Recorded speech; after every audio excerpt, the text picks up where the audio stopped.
I spent the summer with David Foster Wallace. It was a good summer. We had a lot of fun together. I mean, he's sort of a depressive person and cynical, negative, but also incredibly smart, funny, very funny. Has girl issues, definitely has girl issues. Our relationship was extremely one-sided, but I'm comfortable with that. I really feel like, you get out what you put into something. So I put a lot into my relationship with him this summer. It started off with me reading this book. There's a glare.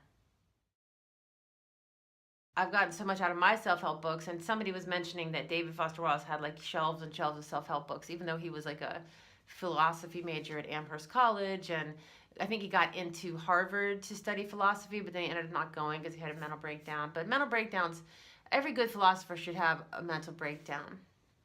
I met a physicist this summer, the beginning of the summer at a party, and he was telling me about how in the mathematics world and in the physics world, people think nothing of giant mental breakdowns as a sort of symptom or just a product of the job. If you're really dedicated to some theorem or equation or physical possibility or physics question or mathematical possibility, you could easily follow one quandary all the way to insanity. I think that's what I took away from talking to this physicist at this party at the beginning of the summer. And I would definitely say that David Foster Wallace is an example of somebody who followed his question mark to the grave. He was extremely dedicated to his craft. He was also just dedicated to his question mark. And I've had a really hard summer. I'm getting divorced. My husband moved out on June 1st. It is what now? September. And I was just like in the bottom of a really dark cave for a few weeks. And I think that I started reading this biography of David Foster Wallace in there somewhere, not to scare anyone. I mean, because really, God, yes, he committed suicide. Like, we have to face that. And he had this ideal, and I guess he kind of died for it, or maybe he just died because he went off his medication. I mean, there's different ways you can look at it. At any rate, he has a huge number of fans and followers as a writer, and you could argue he's not really dead because, I mean, like I said, I spent the whole summer reading his essays and his stories and reading about him. So he's still here, and like I said, I've been spending a lot of time with him. I wanted to start pulling a tarot card as part of these little book conversations. And, oh my God, I just pulled one randomly. You can see what's happening here. A tower is on fire, and people are jumping out of the tower. It looks sort of weirdly 9/11-ish. Well, just because there's a tower on fire and people are jumping out of it.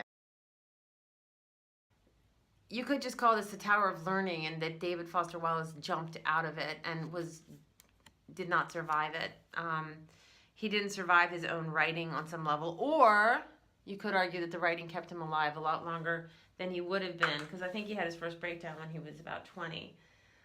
I know I'm proud to be here still. I didn't think I'd still be here. Still, here I am.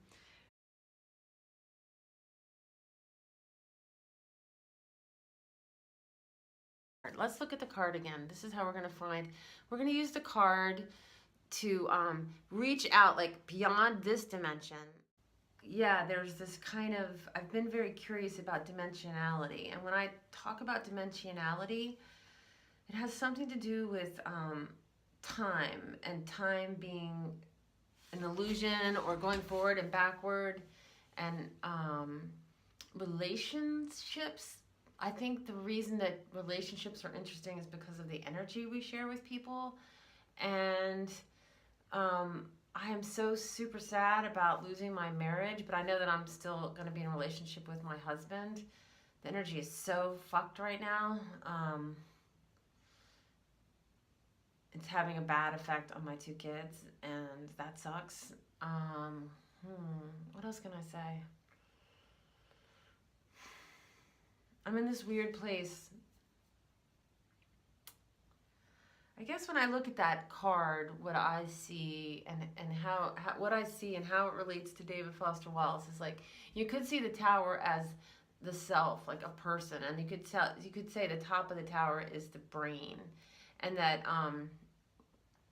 we have this ability with what we go after with our minds to open ourselves to deeper experiences if we're willing, but it takes courage. And philosophy specifically, that there's like a groundedness you would need to have to go to those places. And like I've tried, how many times have I tried to read this book or Kant? I know that Kant was on this before anyone else. I mean, he was like the first guy to be on this, at least on this dimensionality thing. On this, not the first guy, but this was the first Western philosophy that I've sort of heard. Well, Plato was into it, right? In the cave.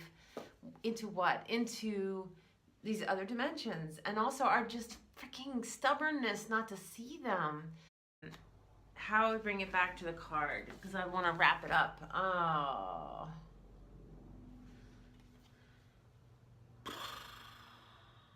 Don't jump out of burning buildings. Jump out of burning buildings. Don't think too hard. Think too hard. Don't follow your question mark too far. It could blow the top of your head off, and then all of your inner children will jump out of the tower and die in flames. Don't move to New York City. Watch out for terrorists. Watch out for brain terrorists. Don't read too much philosophy. Be careful. Don't think too hard.